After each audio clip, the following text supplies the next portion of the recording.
So when we are in perimenopause, it's a very inflammatory time for our bodies for many reasons, actually, because our hormones there might be our female sex hormones are up here. And yes, they cycle through the month like that.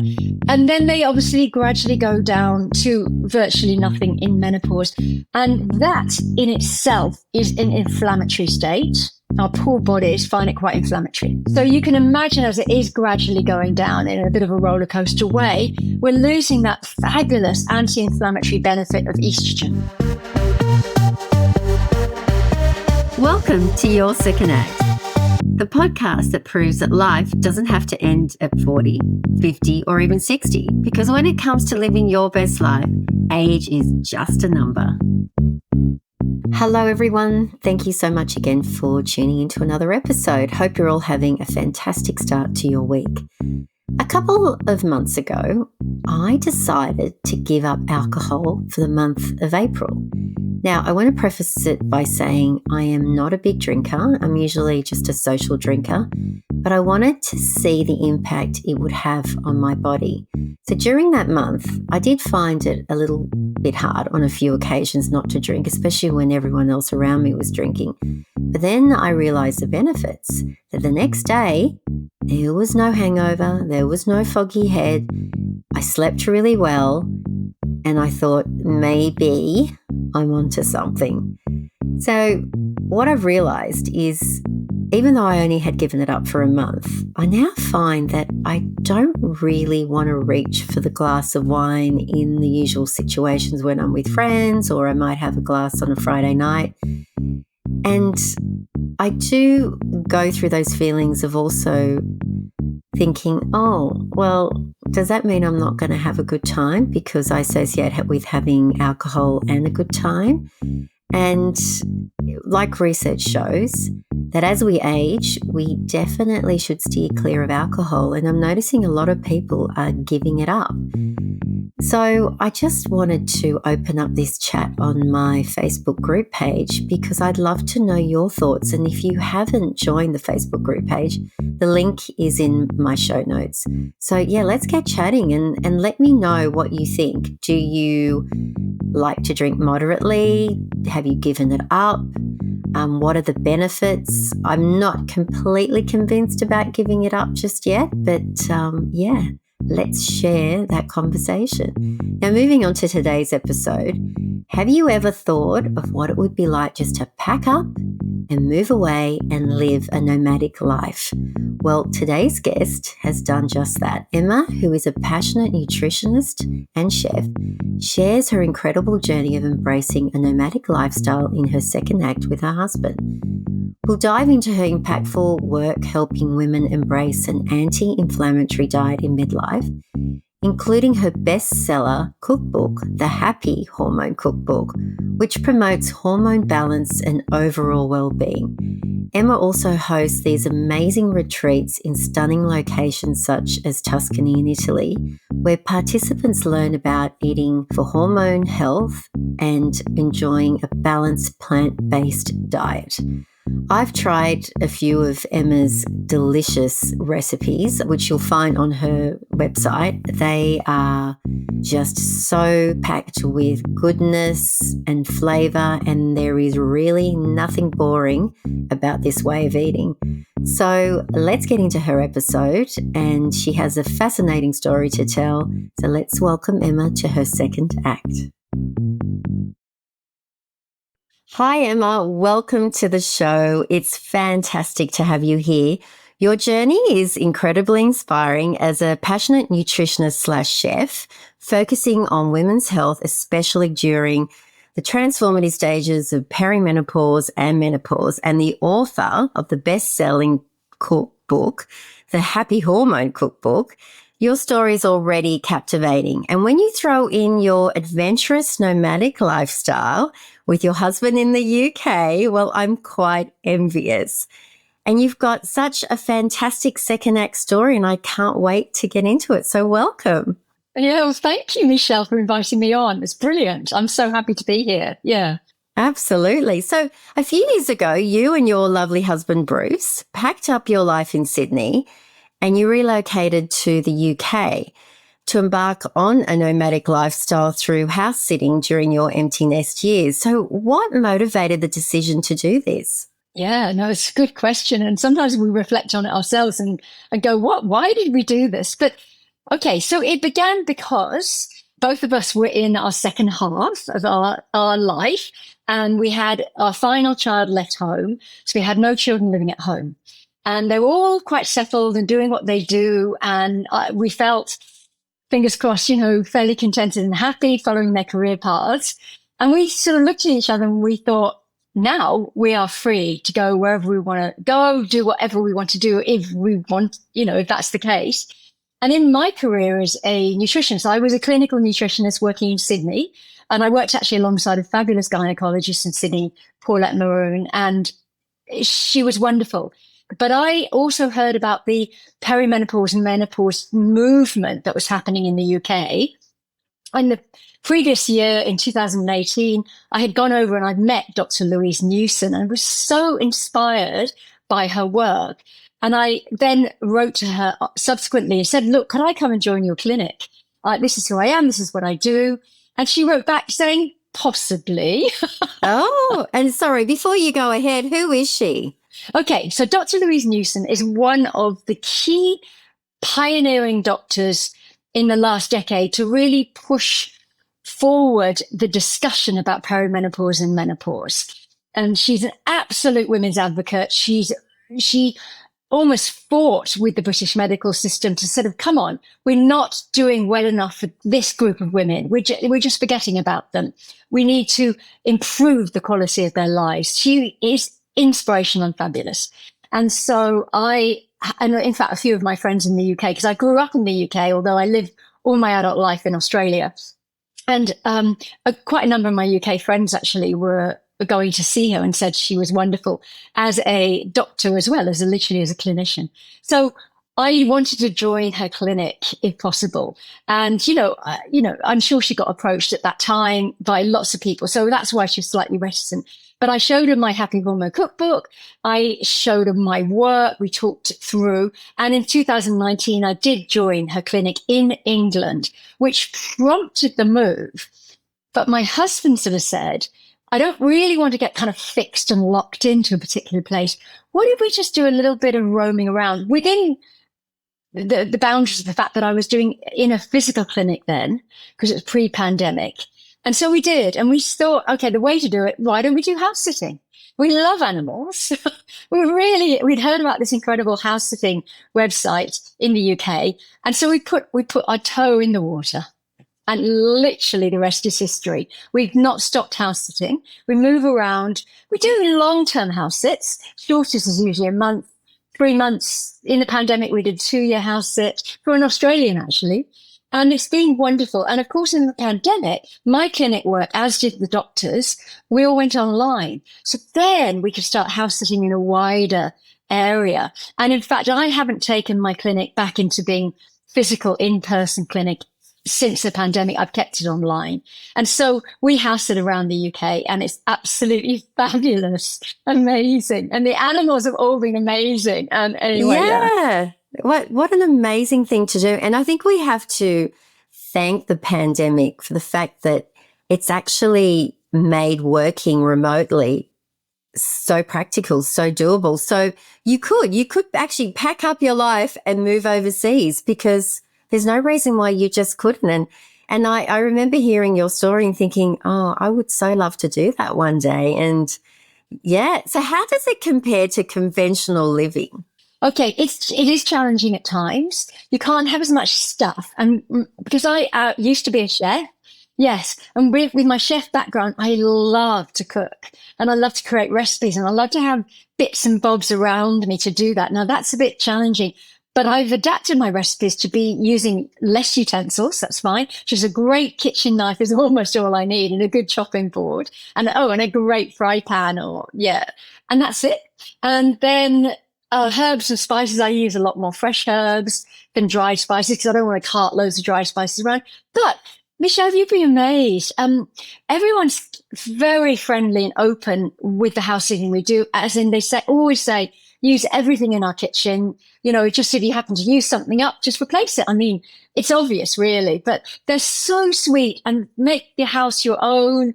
You're so well. It's just the most gorgeous thing.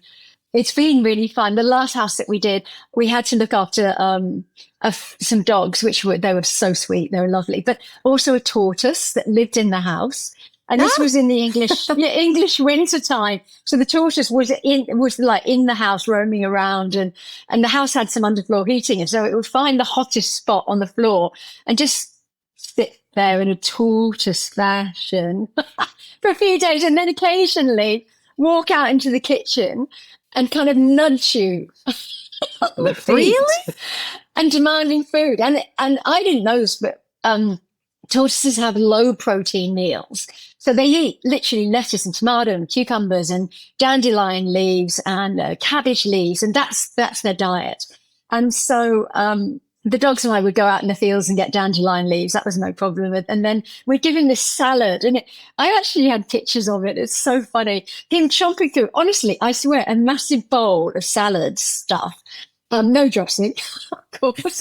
And he'd be there on the kitchen floor chomping away. And if one of the dogs went up, sorry, digressing here totally, I know. But it's really interesting though. Not every day you live with a tortoise. Oh my gosh, no. This was a 42-year-old tortoise as well. 42 years. Oh, wow. They live a long time. Okay, but just quickly, one of the dogs went up and started trying to eat a bit of salad stuff because, the dogs were bored. They were in the kitchen as well. He would nip them on the nose, and they were told in no uncertain terms, you don't eat my salad stuff. I'm the boss here. So how weird is that? So bizarre. So, okay, so it seems to be working for you. And obviously by house sitting, you don't actually pay to do that, do you? No. So we don't pay them. They don't pay us. The very important thing was we aren't paid to do it. So not like, I don't know how you describe it, like employees or something. This is a mutual arrangement where we're helping them out and they're helping us out by giving us a home. And it's just works out so well. Yeah. Fantastic. And you've been doing this for how long now? Gosh, since early 2019. So what's that? 4 years, 5 years. Yeah. Yeah. Right. And the intention is to keep going and keep living like this? We'll see. I'm not quite sure. Yeah. We're always a little bit fluid. We'll see. I do miss my own kitchen. Oh, I bet you do. And yes, and your comforts. But how amazing to be able to do this in this stage of life and just be open to anything. But I really want to get into what you do and how you specialize in peri-menopause and menopause as far as health, food, nutrition. So yes, let's get into that. It's been the most fabulous journey for me as a learning curve as a nutritionist, in fact, because when I was doing my degree in nutrition, which was in Sydney, it was more than 15 years ago now, there wasn't that much learning around perimenopause and menopause. In fact, I think the word perimenopause wasn't even mentioned. And the thing with this is, then I personally began a perimenopause journey. And I think because of my age, I started to attract women of a similar age group. And I was helping them out. And that's why I wrote my Happy Hormone Cookbook, which is sold out again at the moment. But anyway, let's hope that gets reprinted. Fantastic. Thank you. And I was learning from myself and through them. And I read a lot of research about it. I also managed their health and their symptoms and helped alleviate it through food and sometimes supplements, and worked out what is the best. And I'm actually really pleased to know that through my clinic work, what I worked out as the best is more and more becoming validated through research, which is primarily an anti-inflammatory diet, which I can explain what that is, especially the leaning towards the Mediterranean diet principles, which doesn't mean you have to be living on the Mediterranean, but and I'll explain that because actually the two are kind of basically the same thing. And I found it really helped me. My perimenopause was not a rocky road. It was fairly good. And I'm very pleased about that. I had I had some symptoms, but it was great because I was eating like the anti-inflammatory diet because I liked it and I wanted to. And also I was doing plenty of exercise resistant training, which is where we met at Envy Gym in Sydney, which is great. And also some yoga, Pilates, cardio. Yeah. But mostly resistance training. Yeah. And I think it's surprising what a difference it makes to people to actually eat with more of an anti-inflammatory focus.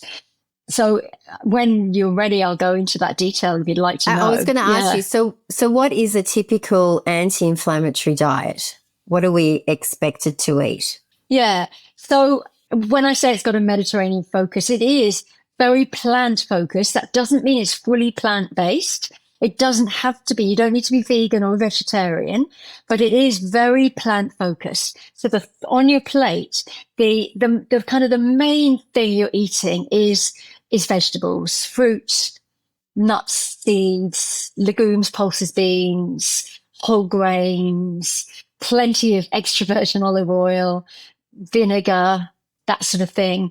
So plant foods. Definitely. Absolutely. In just all different ways. And that's the main focus. And there is dairy in it. It's usually always fermented. So that's yogurt, kefir, from obviously cheese. Most cheeses are fermented, but not all. And so there's dairy. There is eggs. There is plenty of seafood, but that's determined on price and availability. And then there is a little bit of meat. Traditionally, there might have been rabbit or goat, but not even in the Mediterranean do they have as much of that now. Lamb, that sort of thing. But, there can be beef, there can be chicken or other fowl, as they call it, other bird meat, but not lots of it. So they might make a stew and it would have a little bit of meat in, but plenty of legumes and loads of veggies and then herbs and spices. So not spicy like a hot chili curry kind of thing, but just lots of flavor, natural flavor through herbs and spices. And that's a Mediterranean style way of eating, but that is also profoundly anti-inflammatory. So anti-inflammatory. So why is that important? Okay. So when we are in perimenopause, it's a very inflammatory time for our bodies because partly for many reasons, actually, that ups and downs, because our hormones are, there might be our female sex hormones are up here. And yes, they cycle through the month like that. And then they obviously gradually go down to virtually nothing in menopause. But actually, they don't go down like that. They go down like this. And it is such a topsy-turvy time with our hormones in perimenopause. And that in itself is an inflammatory state. Our poor bodies find it quite inflammatory. Okay, number one. Number two, estrogen and testosterone. I don't know whether you're aware, women have some testosterone in their bodies as well. So estrogen and testosterone in particular, and to a certain extent progesterone, but mostly estrogen, is anti-inflammatory in the body. So you can imagine as it is gradually going down in a bit of a roller coaster way, we're losing that fabulous anti-inflammatory benefit of estrogen. I know, right? It's crazy, isn't it? So cruel. It is. We do really get the bad end of the bargain, don't we? Being women. Absolutely. Absolutely. So we need to compensate. So there's that. Then perimenopause usually, not always, but usually occurs in a woman's 40s. When in her 40s, I don't know, typically, and of course we're all individuals, there's no typical, but typically a woman goes into menopause age 50, 51 years old. That's something like that. Remember, menopause is one day in a woman's life when she hasn't had a menstrual bleed for 12 months. So prior to that is perimenopause. After that one day, she's in postmenopause. But people often call that being in menopause because you're in menopause for the rest of your life. So you're in it for the rest of your life. This is one thing I never understood. I thought from peri, you go into menopause and then you're through it. But no, menopause is... The terminology for menopause, is that you have not had a menstrual cycle for 12 months. And that day you've officially gone into menopause, but that therefore continues on for the rest of your life, the menopause. But these days in the research I read, they're calling it post-menopause as a time, because your hormones don't ever come back, they don't recover. You have a little bit, that's manufactured or made in your adrenal glands. You have a little bit that's made in your brain, a little bit of estrogen that's made in the brain, mostly in the adrenals. It's very little. And I'll come back to estrogen and HRT and phytoestrogen rich foods in a second. But coming back to this inflammation, typically the perimenopause is sometime in a woman's 40s. Although I do have clients who literally went into menopause in their 20s, and some women go into menopause late 30s. It's becoming more common, but that's totally, if we go into that, then we'll digress a bit. Let's bring it back to inflammation and then food. So absolutely. An inflammatory time. Now, at this time, it's say in a woman's 40s, she's very busy. If she has children, she's super busy with those. She often might have aging parents. She possibly or probably is still working. She is so flippin' busy, being pulled in all directions, and her topsy-turvy hormones are giving her the absolute grief both mentally, with her mental clarity and mood, anxiety. And then you've got the hot flushes, the poor sleep, possibly that's just being disturbed by that. You might have this lack of motivation. She doesn't really want to exercise. She just wants to get home in the evening and have an alcoholic drink maybe, and just blob or eat more sugar. So this is all inflammatory. Stress is inflammatory, lack of exercise. Exactly. Like I can relate to all of them. Right, yeah. Right. Alcohol, super inflammatory. Sugar, very inflammatory. Stress, inflammatory. Time, lack of sleep, inflammatory. So absolutely, it's not fair, but this is what's happening. So because I'm a nutritionist, I go towards, you can help yourself by eating an anti-inflammatory diet. Okay. And it doesn't mean absolute radical overhaul. You do it bit by bit. And I can go into that as well. So how am I going? I could talk the socks off you. I'm so sorry. Yeah. No, I'm so interested because yes, I myself think, I do a lot of research, but I get so lost in what I should be eating or what I should not be eating. And I was going to ask you that as well. What foods should we steer clear from, especially if you're talking about an anti-inflammatory diet? And you've just spoken about sugar, how bad sugar is, and alcohol. Like, what should we be steering clear from? Okay. So this is because these foods or drinks are inflammatory. So preferably alcohol, because it's very inflammatory. And maybe you moderate it down to a little bit, or you just don't drink it. It depends on that person. Everyone can be very honest with themselves and know if they've increased their alcohol intake in perimenopause, and it's quite common. That's inflammatory. Sugar, unfortunately, is quite inflammatory in the body. It produces almost these little mini adrenal spikes and this inflammatory response every time you eat sugar. So a little bit of sugar is okay. Craving that sugar in the afternoon, and I can talk about how to help that. Craving the sugar in the afternoon, driving towards that sugar is very inflammatory. And that's, or sitting, on the couch and resting in the tea, watching the TV in the evening and eating some sugary food is very inflammatory. So those two are, but also so is like ultra processed food. And that's like ultra processed food, foods that have had all the goodness taken from them. They are things like, usually it's a takeaway, like takeaway pizza or something like that, where it's white flour products. There's nothing beneficial about white flour. I have no problem with people eating bread and wheat, as long as there's some fiber in there, whole grain, multigrain, that sort of thing. It's great. It's fine. What's your take on brown rice compared to white rice? Yeah, well, brown rice is fractionally better, but unfortunately, brown rice still has quite a high glycemic response. What that means is it gets digested a bit too fast and produces a bit of an insulin spike a bit too fast. White rice, much more. White rice is like eating sugar, but brown rice is not that much better. Things like quinoa, spelt quinoa, much, much better. And quinoa cooks just like white rice. It's not hard to cook. It's much faster to cook than brown rice. So it's a much better grain to eat. But, whole rolled oats, fantastic grain to eat. As I said, wheat is fine if it's in its whole kind of form still with its fiber.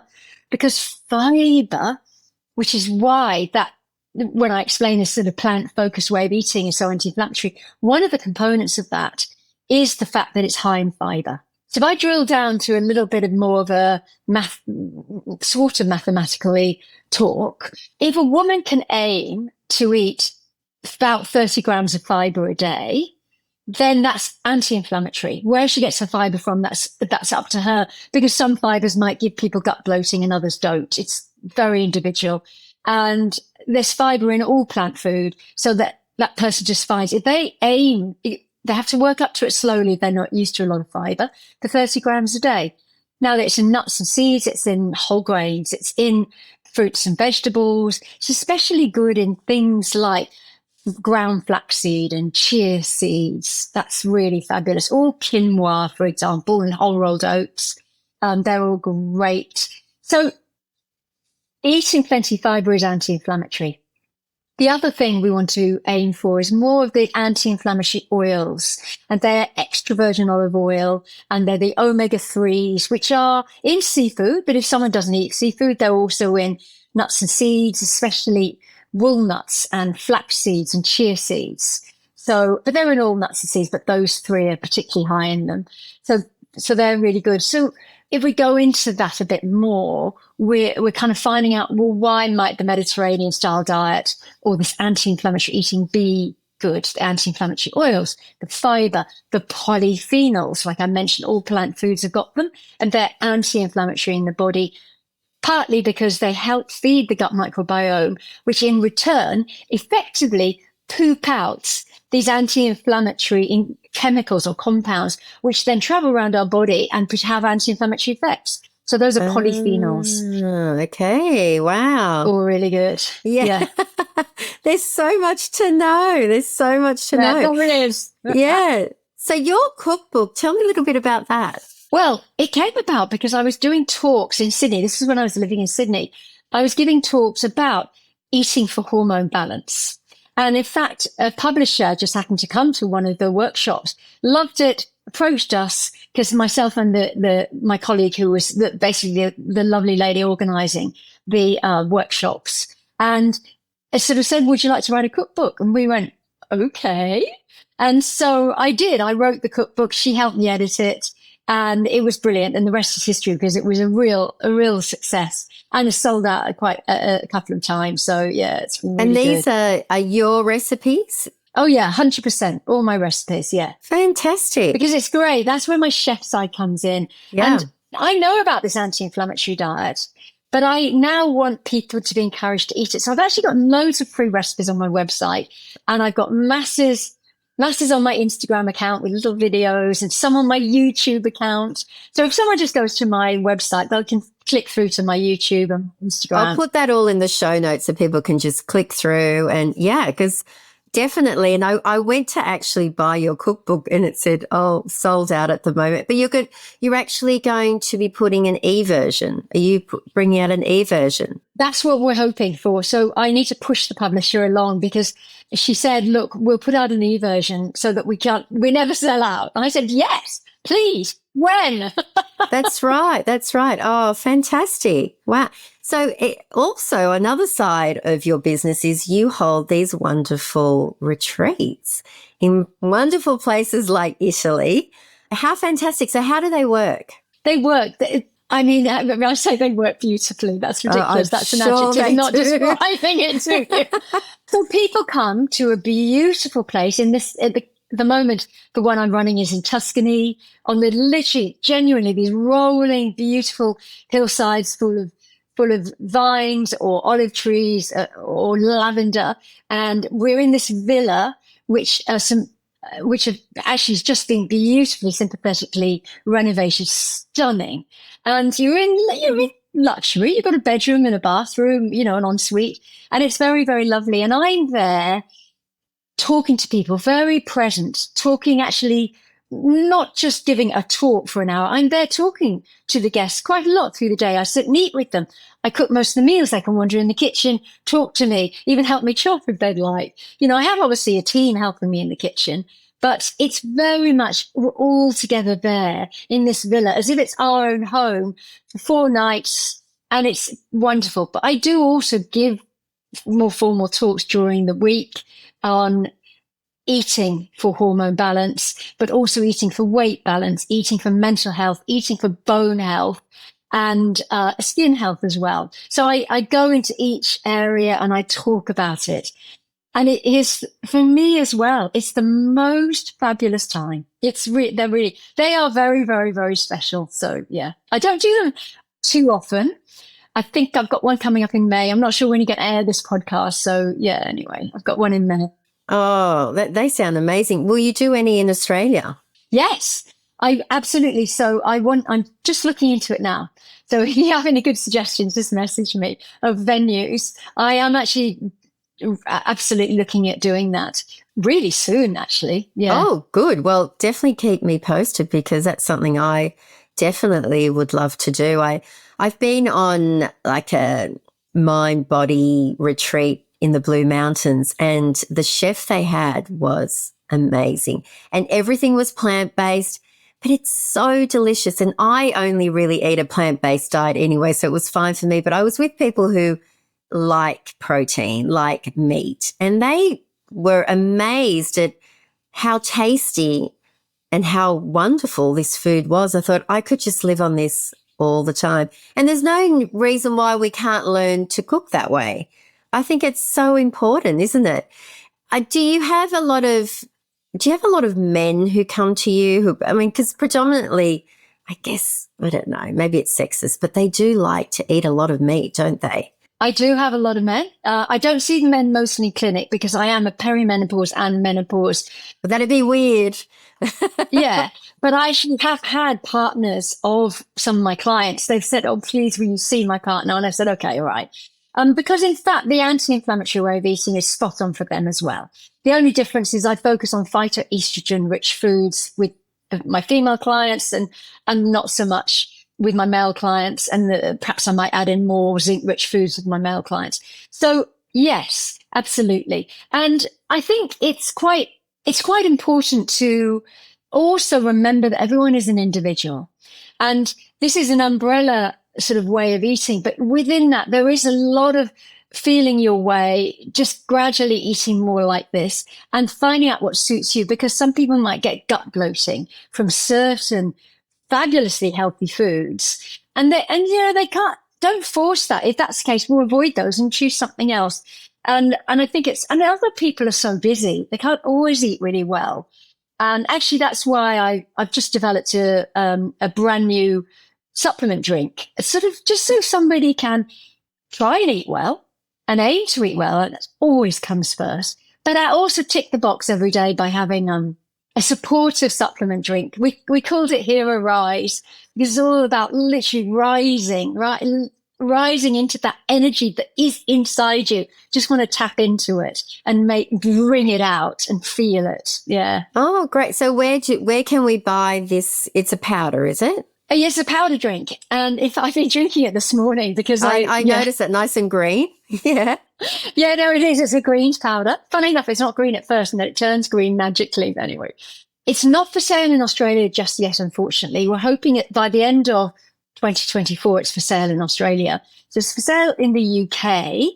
And it may be that we can post to Australia. We're just working out the logistics. Yeah, the logistics.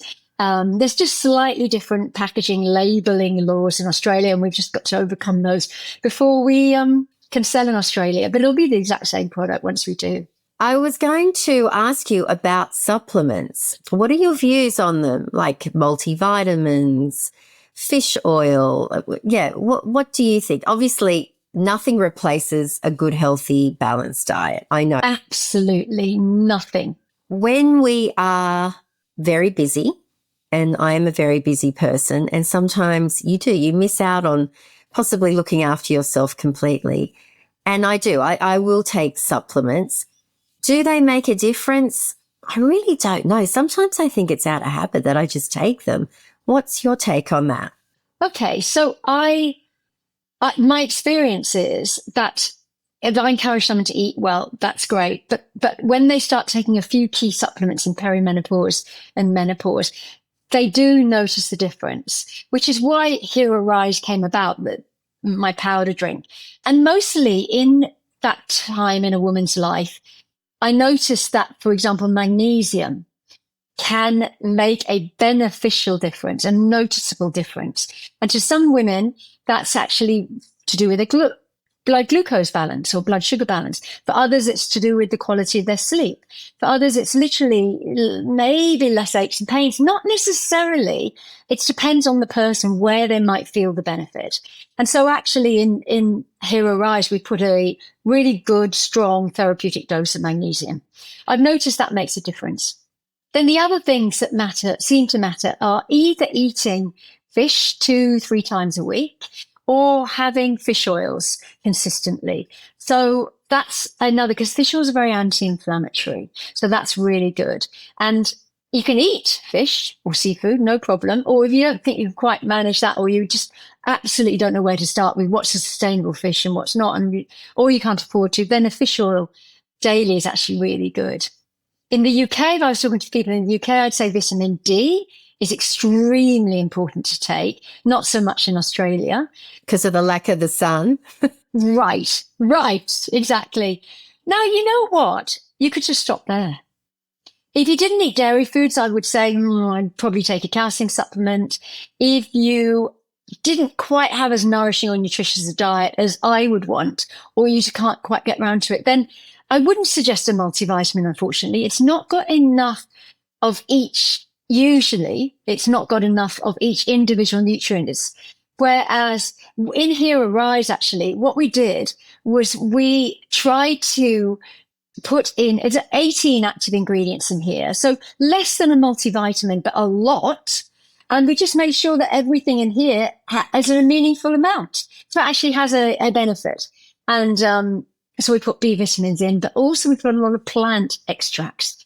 So that comes back to if a person's not eating a really, if they're looking down at their plate and it's not teeming with colors of plant foods and things like that, we thought, okay, we might just prop them up slightly more with a drink that's got a bit of benefit in like that as well. Yeah. So can you recommend on a daily basis how much on our plate should we fill with vegetables compared to, say, protein? Like, what should we be aiming for? Okay, well, so this is tricky. So protein, the calculation is, it used to be about 0.75 or 0.8 grams of protein per kilo of body weight.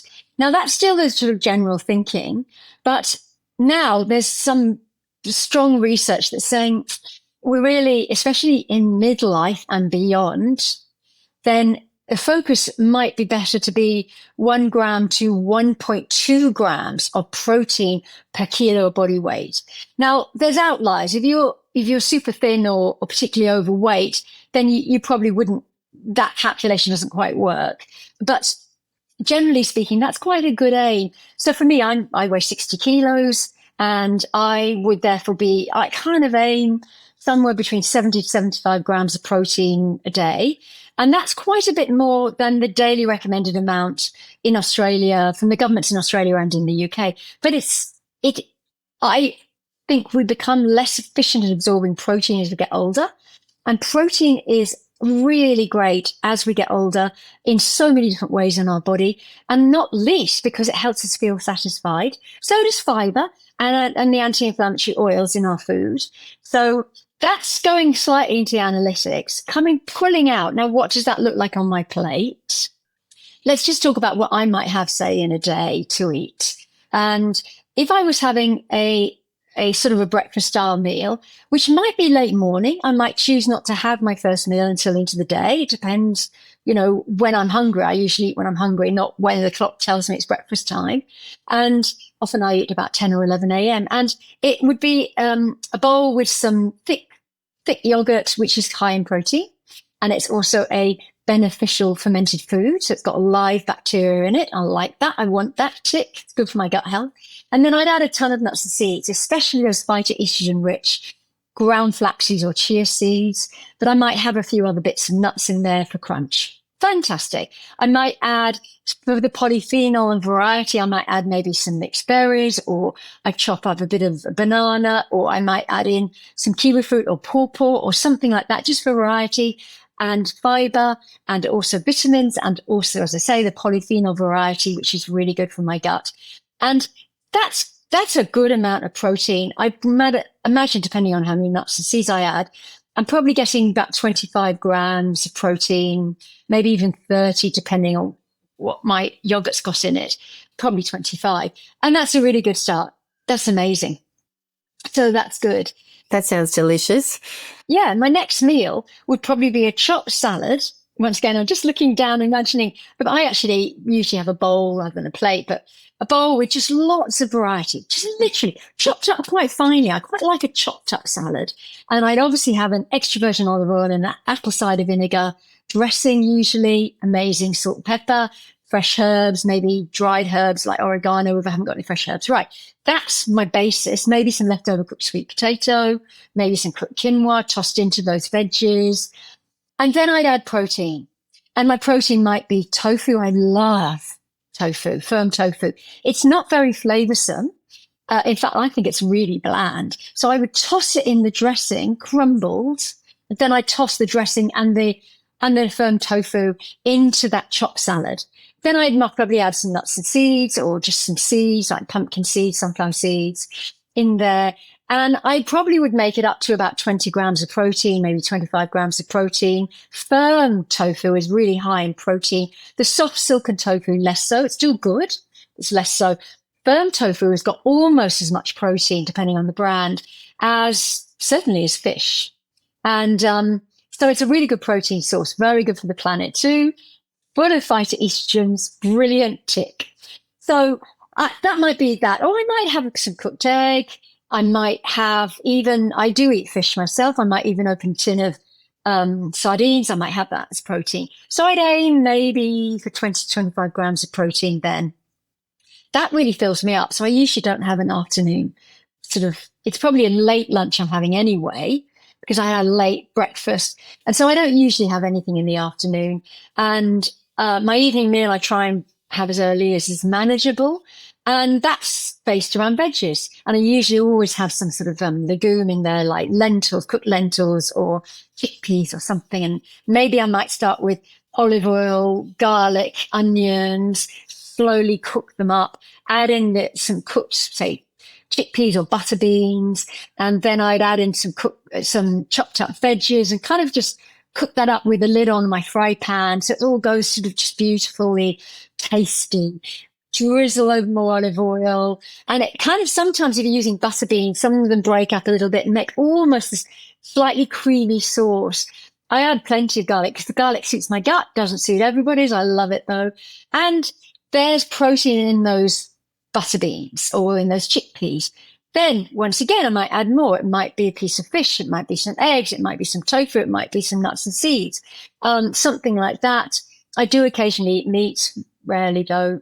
So that's another 20, 25 grams of protein. That most certainly would equal 70, 75 grams of protein. What about something sweet? Yeah, so I do sometimes have something sweet. I love dark chocolate, really dark, like 75%, 80%. So that's sweet for me, but it's also nice and bitter on my tongue. So I either have that straight after lunch. I don't usually have it after my evening meal because the caffeine, even though there's not much caffeine in it, that caffeine affects me, keeps me awake. Nothing is going to affect my sleep. I'm very, very, very possessive about my sleep and do a lot, including taking HRT to help my sleep be really deep. And we can come back to my taking HRT in a minute, but I am, because the progesterone I take each night really helps me get a really deep sleep. And so I don't have any caffeine ever after. Well, I don't have caffeine anyway, except in chocolate. No tea? You don't drink tea? I don't. I drink caffeine-free tea. I drink the Red Bush or the Rooibos because caffeine makes me anxious. A little bit of caffeine in chocolate's fine, but it makes me a bit anxious and jittery. And anxiety is one of the menopause symptoms. So don't want that. Thank you very much. But it's not, some people can tolerate caffeine. There's nothing wrong with coffee at all. I drink decaf sometimes, love it. Yes, something sweet. But I also sometimes make something sweet and healthy. There's lots of sweet recipes on my website as well. And I just know sometimes I'm going to want that. And sometimes if I'm out and about, I've got a busy work day, visiting people, going, giving talks at different businesses, then I might put a few bliss balls in my bag. And as I travel, I might eat them. That's fine. It depends what my day's looking like. After lunch or after my evening meal, if I think I know I have a sweet craving, I'll eat something sweet. Not a problem at all. Sometimes it might be some more yogurt swirled with honey, maybe some crushed pistachios on top, maybe some chopped dried figs into that. Fine. The point is, I don't have a sweet food unless it's a seriously nourishing, high fiber sweet food from my website, in the middle of the afternoon, because that is the danger time. That's going to simply go to abdominal fat. So it's inflammatory and it's going to go to abdominal fat gain because you've got nothing to buffer it. So if you're having some sweet chocolate or a sweet or a cake or a biscuit, that's not one of my super high fiber ones from my website, in the middle of the afternoon, that sugar will get absorbed in really fast. And it will just eventually, most likely, apart from giving you an insulin spike, making you more anxious ultimately, inflammatory, but it also would most likely go to abdominal fat gain. And you don't want that. No, we don't. It's like a drug, isn't it? It's sugar is a drug. And the more you have it, the more you want it. Absolutely. So make some sweet food. If you can just know that, don't fight it. Try and attach it to lunch, after lunch. Try and attach it after your evening meal, rather than in the middle of a no man's land, no other meal to buffer that sugar with. Yeah, that's the best thing. Okay, that's interesting. And yeah, you touched on HRT because I was telling you before we got online that I recently had a talk with a specialist, a clinical psychologist who specializes in menopause. And she was raving about the benefits of taking HRT even through menopause when you've gone through it. And I was blown away. So I quickly went to my GP. She wrote me a script and I've just started. So to be honest, I haven't noticed a difference. But yeah, I can't believe the benefits and why people aren't screaming this from the rooftops, because a lot of us are still in the dark about it. We don't know. We just think, oh, well, we've gone through it. But like my GP said, why do you need to suffer? Why do your bones need to suffer? Your skin and all the benefits, like take it. And really nowadays, she showed me a graph of the risk factor in so many illnesses that we worry about, like breast cancer, are so diminished now that she said research has completely changed. So yes, let's talk a bit about that. Yeah, no, I agree with everything you said, and she's spot on, because I've worked a lot now with menopause doctors in the UK, and this is exactly what they say. The risk of cardiovascular disease and dying from that is far greater,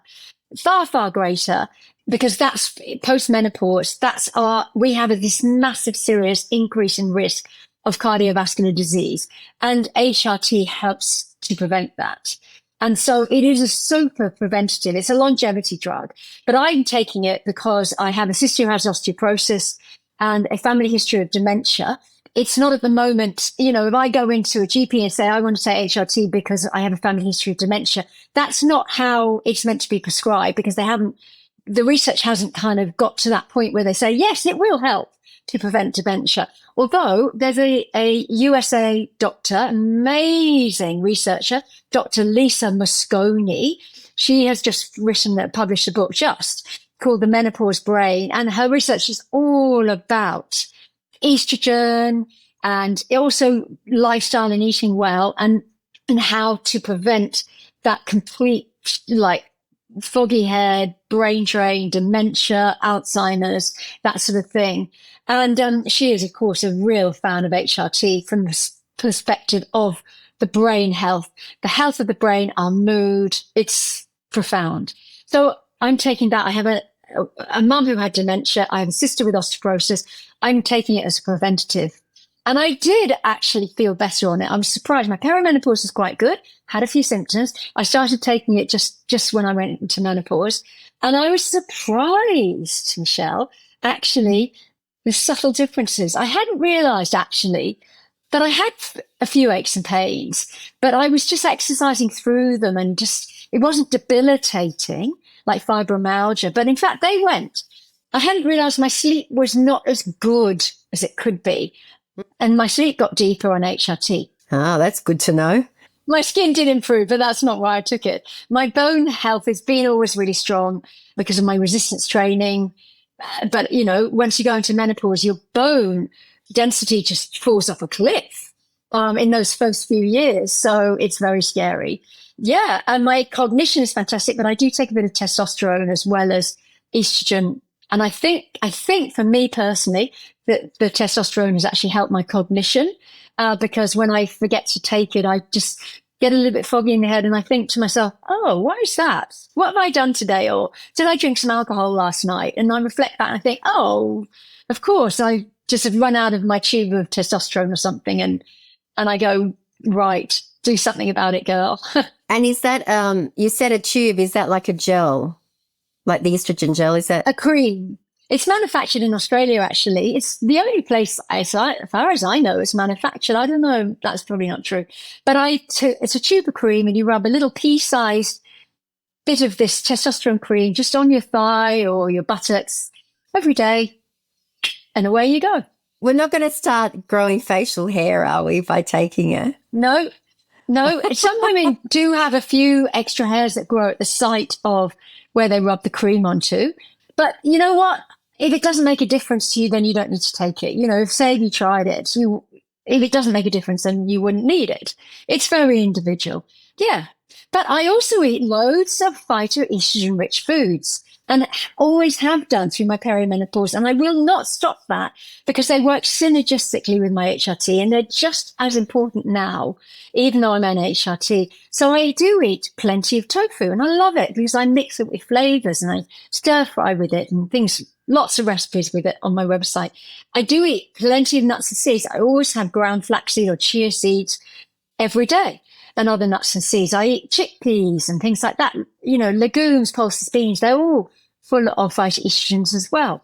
There's a bit of phytoestrogen in fruits and vegetables, varying amounts, and whole grains as well. And so I focus on definitely getting good amounts of phytoestrogen-rich foods in every day because they all come bundled up in all those lovely anti-inflammatory benefits anyway. So it's good.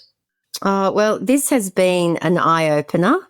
I'm definitely going to go onto your website. I did the other day and I noticed you have a really lovely, I think it's a lentil salad with pomegranates.